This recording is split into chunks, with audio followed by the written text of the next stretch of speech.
news that, Donald Trump said he is postponing an attack because the Gulf countries, Qatar, Saudi Arabia, UAE, told him to do so, and that negotiations are going splendidly.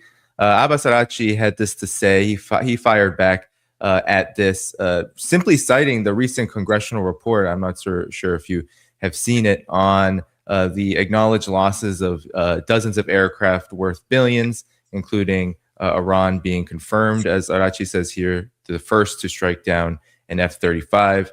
He said, with lessons learned and knowledge we gained, return to war will bring many surprises. And so here's that congressional report. There are reports of about 42 aircraft lost. 24 of those were MQ-9 Reaper drones. And then here's the larger list here, which is for, 37 days of active hostilities about. It's sizable, especially in recent history for the United States. Scott, talk about your reaction to where things are. Donald Trump says negotiations are going much better now that the Gulf countries have essentially, I guess, informed him so. But what's going on for Donald Trump and the U.S. administration when it comes to Iran and in the larger geopolitical picture and foreign policy picture as we head into the long summer? The long summer. It's the opposite of Game of Thrones. Winter is coming. No, summer is here. A long, hot summer. First of all, again, I just have to start off by saying that trying to do geopolitical analysis when it comes to the Trump administration is a mission impossible using standard analytical techniques, because normally what you do is you take, pieces of fact-based information and you lay them out. It's like putting together a jigsaw puzzle, where it's 1,000-piece puzzle, but they hand you 35 pieces and they say, tell us what it says. And it's sort of an art form. You've got to evaluate the pieces, where they came from, try to figure out where they belong on the board, then step back and try and imagine a bigger picture. Sometimes it's called connecting the dots, trying to put the dots up, connect them to see what you get. I actually developed a reputation as a professional intelligence analyst of being one of the better people in the business at connecting the dots, and had a pretty solid track record. But, there's also a time when I had actually had access to, real world intelligence on a real time basis. Now you're hampered by a couple things. One, long distance sniping is what I call it. Basically, I'm sitting on my butt at a desk, reading information that other people collect. I don't know the accuracy of their sources. I don't know upfront what their bias is and all this. So you've got to treat the information you have a little bit circumspect. And then the other thing is, even if I sort through that and I start throwing the dots on the map and start trying to connect them, what's the analytical framework? Because I'm trying to assess Donald Trump. Donald Trump doesn't exist in my world. Donald Trump exists in an alternative reality where fact-based data isn't necessarily what's running through his head. What's running through his head is the world of Donald Trump. And Donald Trump is a malignant narcissist who suffers from narcissistic personality disorder. Now, this is at the point in the conversation where a lot of people go, come on, Scott, you're not a psychiatrist or psychologist. We were following you up until you said that. You've sort of overstepped the boundaries. I'm going to push back a little bit. In 2019, Scott Ritter, who is not a psychiatrist or psychologist, I don't play one on TV, and I didn't stay at a Motel 6, so I can't claim any indirect expertise. But what I can say is that I was invited to sit on a panel that you guys find it, Google it. 2019, it was a C-SPAN broadcasted, and on that panel were board-certified psychiatrists and psychologists, and basically what they were doing is diagnosing the mental illness of narcissistic personality disorder of a most malignant nature on Donald Trump. I pushed back at the time, not because I was a scientist, but I said, basically it's a common practice that they call the Goldwater rule. Barry Goldwater, presidential candidate in 1964, was diagnosed as being insane by people. And in the American body politic, it has been understood that unless somebody is actually sat down in front of a psychiatrist or psychologist, you can't make long distance diagnoses, except when you read the DSM, which is the manual that's used to classify mental illness Narcissistic personality disorder can be diagnosed long distance. There's 5 things that can be done. The reason why I bring this up is I don't throw this term around loosely.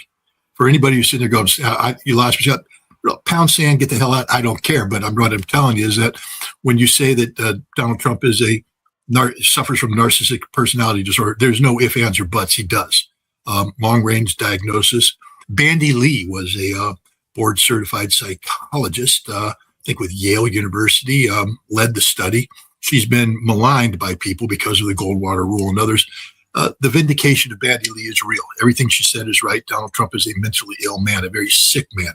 And you see the disease manifest itself. Look at the golden idol that he built to himself in Mar-a-Lago, having religious figures come down and praise him to God.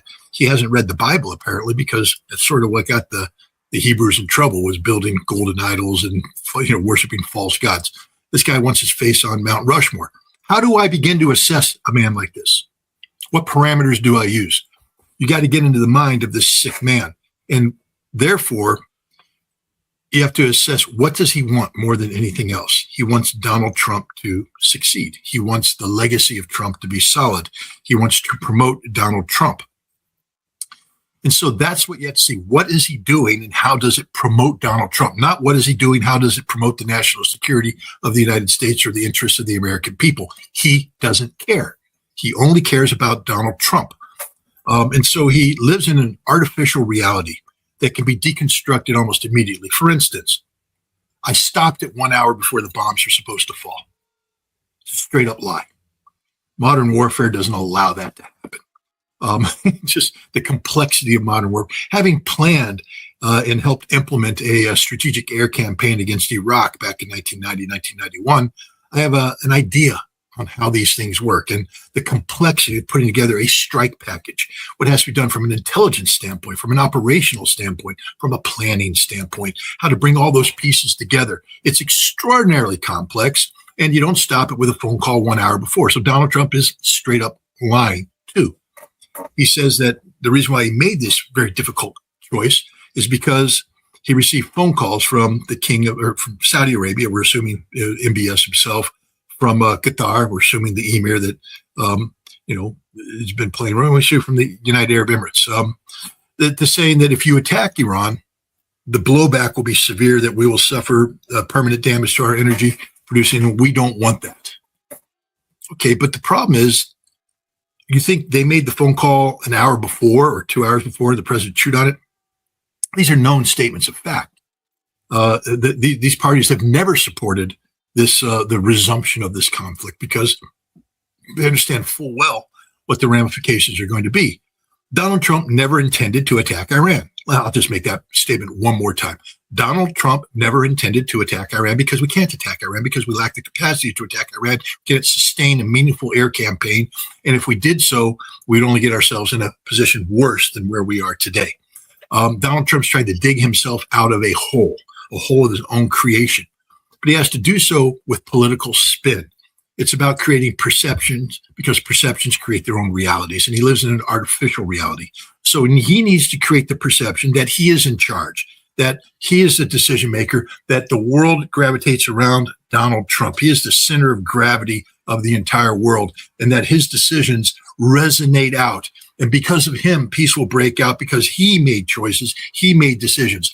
Every decision was made by somebody else. All Donald Trump did is go with the flow because he has no choice. He cannot resume this war against Iran because the consequences of doing so will dig the hole even deeper. He won't get out of it. He can say things like he did today at a press conference, I'm not worried about the midterms. He is worried sick about the midterms. Why? Again, the world of Donald Trump. He's going to be impeached. The Democrats are going to win the House. It is a 100% certainty that if the Democrats win the House, Donald Trump will be impeached.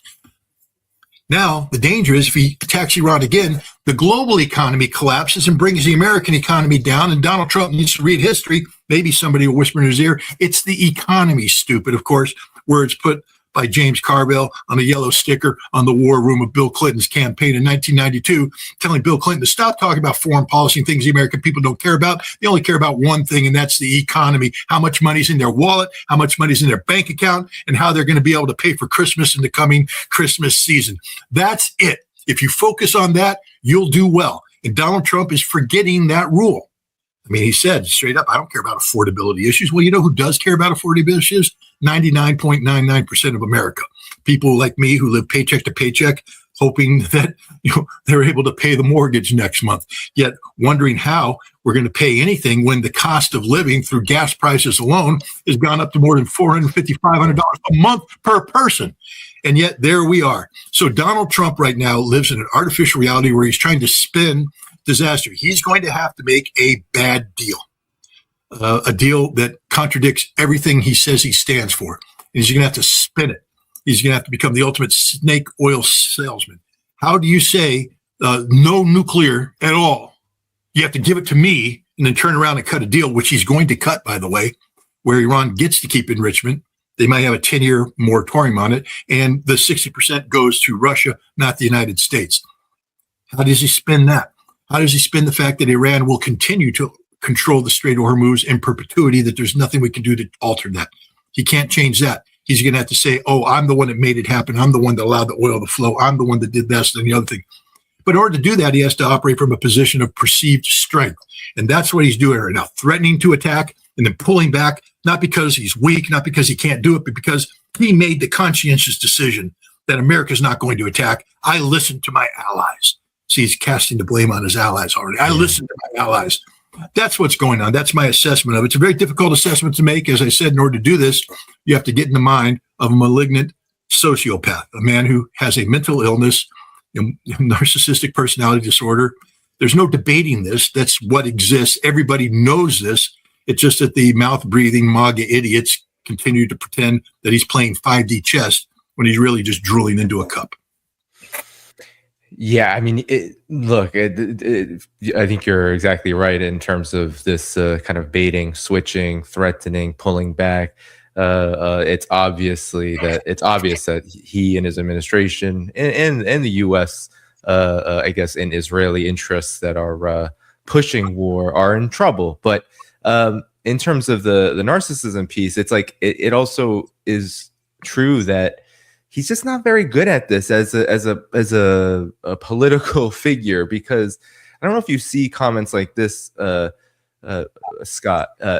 This is what he said about those American troops, U.S. forces that lost their lives in this war that is extremely unpopular in the United States. You lost hundreds of thousands of soldiers in these various wars. In two wars, Venezuela, where we lost nobody, and here, we lost 13 people. Now, 13 people is 13 too much, but we lost 13 people. In other wars, you lost hundreds of thousands of people. So people don't like it when you say, oh, do you know you've lost 13? We've lost in two major wars. We took over Venezuela. We essentially took over Iran, and we've lost so far 13 people. Somebody else would have lost 100,000 people. Okay, but I get it. So he's so good, Scott, that he only lost 13, and anyone else would have lost a lot more. And then this is what he had to say about the comments he's made about the economy, which are even worse in many respects. Numbers are. You can imagine Democrats and political pundits jumped all over this statement that you made the other day. You were asked when you were leaving. What extent are American financial situations motivating you to make a deal? Not even a little bit. The only thing that matters when I'm talking about Iran, they can't have a nuclear weapon. I don't think about American financial situation. I don't think about anybody. I think about one thing. We cannot let Iran have a nuclear weapon. That's all. That's right. That's a perfect segue. I'd make it again. You can imagine how many people stop the soundbite at, I don't think about America's financial situation. So what's your response to that framework? It's very simple. When people hear me say it, everybody agrees. Short-term pain. It's going to be short-term pain. But the pain is much less than people thought. So a bit of tone deafness here. So what's your reaction to all of this? I mean, it seems like there's this inability for the Trump administration to stop what it's doing, and you're right. They're trying to dig themselves out of a hole, but Seems like Trump is really keen on digging it deeper, especially in this regard. You know, when I was in the Marines, I got involved in a situation where I took certain actions that I thought were right, and I ended up in front of a general who was asking me questions, and I was explaining my actions. And I guess I just wasn't getting the message because I kept trying to explain to the general why I was right. And finally, he stopped me. He said, "Lieutenant," I was a lieutenant. He said, "Let me paint the situation here. You're standing in front of a general explaining. You lost. Because when you're explaining, son, you're losing." All right? That was the lesson. You don't want to be explaining. If you've done something and you have to be explaining about it, you lost, especially in the political world. Your actions should be so focused, so tuned, so correct that you don't have to explain anything, that everybody understands implicitly what you're saying, what you're trying to accomplish. That's the world of politics. When you're explaining, you're losing. What's Donald Trump doing right now? He's explaining. Now, he doesn't have a good story. He's spinning. He's spinning. He's trying to, to correct a huge mistake. But when you're explaining, you're losing. Donald Trump is losing. He's lost the American people. I come back to just the basic fundamental thing with Donald Trump needs to have tattooed on his forehead, or actually tattooed on other people's foreheads so he can see it. Because, well, wait, he probably looks in the mirror a lot, so tattoo it so he can read it. It's the economy, stupid. In the moment you downplay the economic side, because you got to understand this. He may be right, even though he's wrong, because he doesn't know anything about Iran's nuclear program. But, he says Iran can't have a nuclear bomb. Well, Donnie, they don't have a nuclear bomb. They don't want a nuclear bomb. They're not developing a nuclear bomb. You've made up the ultimate, straw man. It doesn't exist, and it's not going to exist. To say you don't want it to exist means nothing. It's a meaningless statement. But that's the problem. The average American can't pick up on that. But the average American also doesn't understand anything about nuclear weapons, how they're built, all that. They hear the president say that. Now, normally, if the president said Iran can't have a nuclear bomb, most Americans would go, I agree with that. They're not going to sit there and go, well, Scott Ritter says that they don't have one. They're not going to get into that kind of depth. They're just say, we agree with that. But when you say, I don't care about the consequences for you, for that financial consequences, the problem is when the TV gets turned off, their brain erases the nuclear bomb in Iran, because that doesn't factor into their life on a daily basis. What does factor in is that they're going to go out, the mailman's there, I just did it, and you open up the mailbox and there's a stack of bills. You're going to bring those bills in, and those bills are due. You got to pay them. And you get your paycheck and you start writing checks, or you do it electronically. However you pay your bills, you pay your bills. And you watch the money from your paycheck, that hard-earned money from a paycheck where you have slaved away at a job, maybe 2 jobs, and you watch that money just go da, da, da, da, da, da, da, da, da. And at some point, you want that thing to stop so you can sit there and go, okay, with what's left, I can do X, Y, and Z. But instead, nowadays, it's going da, da, da, da, da, da, da, da, down even more. And it's getting close to that zero line, where you suddenly get into where you have more bills and you have money to pay the bills, and then your entire reality is going, you think they give a flying you-know-what about Iran and nuclear weapons at that point in time? And the answer is, hell no, they don't care. All they're knowing is that their bank account is zero, bills are due, and their life is about to come to a roaring end. And the president says he doesn't care. That's why Donald Trump has a political problem, because he is totally out of touch with reality right now. He lives in an artificial world of his own making. And, the American public, it's the economy, stupid. And come November, if he hasn't turned things around, he's going to get swamped. You watch I keep using Game of Thrones because I like Game of Thrones, but you remember that scene where they've looted the Tyrells, and they're coming back, and here comes Dany on her dragon. But before Dany comes, you got the Dothraki and the cavalry running down, and the one guy turns to Jaime Lannister and says, "We're about to get swamped." Yeah, you are, because you don't have enough infantry, and they're going to swamp you. Donald Trump's about to get politically swamped. The Dothraki are roaring down on him. A dragon's coming behind, and he's got a thin line of Lannister infantrymen that aren't going to hold. That's Donald Trump's political reality right now. Yeah, the narrative game this out a bit about what exactly is the hesitancy about restarting this war with Iran, because we know the Israelis have been the principal.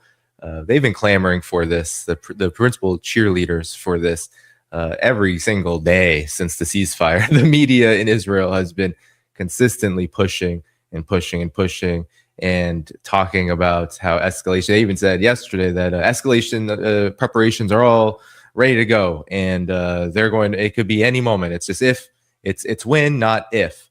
But the narrative gets really, really strange. I don't know if you saw this piece, Scott, but now you have U.S. officials, these, of course, always anonymous U.S. officials, planting a story about how the early U.S. Israeli goal in the war, when the strikes were initiated on February 28th, was to install Mahmoud Ahmadinejad, who I know you remember, Scott.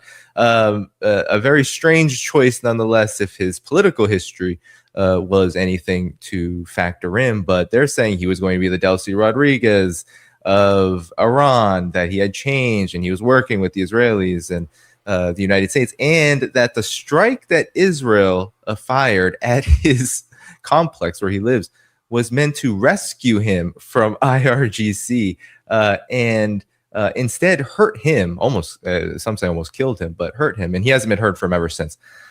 Scott, what do you make of this? And maybe you could help game through the reality of why there is so much hesitancy since the beginning of these ceasefires. It seems like there are major forces thirsty, especially on the Israeli side, for the restart of all of this.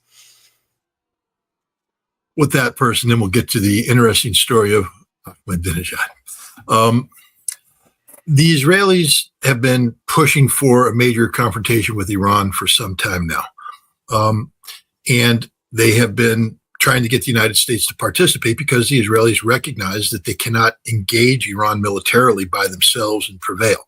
They must have the United States on board. On February 11th of this year, Donald Trump met with Benjamin Netanyahu and the head of the Mossad, and they sold him a bill of goods. They sold him on not only the threat of Iran, which Donald Trump has bought into hook, line, and sinker, go back to the spring of 2018 when Netanyahu came and sold Donald Trump on the concept of a Mossad raid on Tehran that gained access to a nuclear archive. And then he showed him a bunch of documents to prove the Iranians were lying about the JCPOA and they were pursuing a secret nuclear weapons program. And Donald Trump is so stupid and he's surrounded by so many sycophants that they didn't do the obvious things, such as, hey, at least 3 of these documents that you're presenting us as new in this archive are the same documents that you tried to sell the IAEA back in 2004 and 2009, which were proven to be forgeries, forged by Israeli intelligence to try and do the same thing, create the perception of Iranian nuclear intent that doesn't exist. But nobody had the courage to tell Donald Trump that, or he was just too stupid to understand that, and Netanyahu got away with it. There is no Iranian nuclear weapons program. Never has been, and isn't going to be one. No matter how much people in your audience and elsewhere say they need to have a weapon. Well, they don't want one. So their need isn't manifested by your desire. They don't want one, and they're not going to build one. But Trump made his decision. Now he was sold on that, but more importantly, he was sold on regime change, that the Iranian regime is about to collapse. The inherent weakness of Vilayat Faqih, the supreme, the rule of the supreme jurisprudent, having the supreme leader, the Islamic Republic. He was being sold on the fact that the Iranians are increasingly secular, that this notion of Shia faith doesn't dig deep. The Twelver Shiism is a fanatic religion that exists on the periphery of Iran. It's not part of the fundamental essence of the modern Iranian state. And that if we simply just come in, kill the supreme leader, suppress certain military leadership, we can bring about regime change. And then when regime change happens, we will be able to shut down ballistic missiles, shut down nuclear. In the meantime, we have enough military force to prevent the Iranians from effectively launching missiles we can suppress until we can get a new regime to eliminate. The Strait of Hormuz isn't a problem. They'll shut it down. We'll reopen it. Again, we'll reopen it. The primary tactic is regime change. Remove the regime. The regime will open up Strait of Hormuz. Everything will be good. Everything hinged on regime change. The Israelis sold the president on this bill of goods. And the president now recognizes that regime change failed.